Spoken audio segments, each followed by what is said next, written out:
દર્શક મિત્રો, હું છું પરમાર અનિશા. તમે જોઈ રહ્યા છો લોક સામના ન્યૂઝ. તો જોઈએ આજના સમાચાર મહેસાણાથી અમારા રિપોર્ટર સિદ્ધરાજ ઠાકોર સાથે.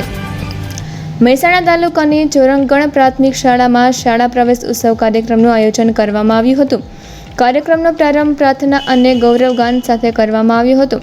આ પ્રસંગે શાળાના નવા પ્રવેશ મેળવનાર બાળકોને શૈક્ષણિક કીટનું વિતરણ કરી તેમનું ઉષ્માભર્યું સ્વાગત કરવામાં આવ્યું હતું. સાથે જ બાળકોના સુરક્ષિત ભવિષ્યને ધ્યાનમાં રાખીને વાહન વ્યવહારના નિયમોનું પાલન કરવા માટે શપથ પણ લેવડાવવામાં આવ્યા હતા. કાર્યક્રમ દરમિયાન પર્યાવરણ જાગૃતિનો સંદેશ આપવા શાળા પરિસરમાં વૃક્ષારોપણ કરવામાં આવ્યું હતું. ઉપસ્થિત મહાનુભાવો શિક્ષણ સાથે પર્યાવરણ સંરક્ષણનું મહત્વ સમજાવ્યું હતું.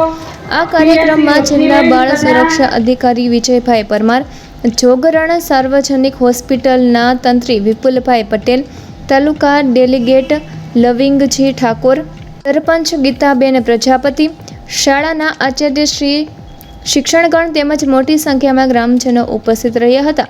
સમગ્ર કાર્યક્રમ આનંદ અને ઉત્સાહના વાતાવરણમાં સંપન્ન થયો હતો. અમારી જોરંગ પ્રાથમિક શાળાની અંદર શાળા પ્રવેશોત્સવ અને કન્યા કેળવણી મહોત્સવનો સુંદર મજાનો કાર્યક્રમ કરવામાં આવ્યો, જેમાં જિલ્લામાંથી અમારા અધિકારી સાહેબ શ્રી અહીં ઉપસ્થિત રહ્યા હતા. CRC કોઓર્ડિનેટર સાહેબ શ્રી પણ હાજર રહ્યા હતા. ગ્રામજનો પણ હાજર રહ્યા હતા. SMCના સભ્યો પણ હાજર રહ્યા હતા. અને જોરંગ, ધનપુરા અને જલાપુરાના આંગણવાડીના બાળકો અને બાલવાટિકાના બાળકોને ધોરણ 1માં પ્રવેશ કરાવવામાં આવ્યો, જેમાં આપ જોઈ શકો છો કે અહીં બાલવાટિકાને બિલ્લા આપ્યા હતા અને આ જે શાળાની જે કીટ છે એ આપી એ બાળકોનો અમે પ્રવેશ કરાવ્યો છે. અને આજે અમે બહુ જ આનંદ અનુભવીએ છીએ કે આજે જોરંગની અંદર સુંદર મજાનો અને કાર્યક્રમ કરવામાં આવ્યો. અને ત્યાર પછી અધિકારી સાહેબશ્રીએ મિટિંગ ભરી અને વાલીઓના અભિપ્રાય પણ લીધા હતા. તો ફરી મળીશું એક નવા સમાચાર સાથે. ત્યાં સુધી જોતા રહો લોક સામના ન્યૂઝ.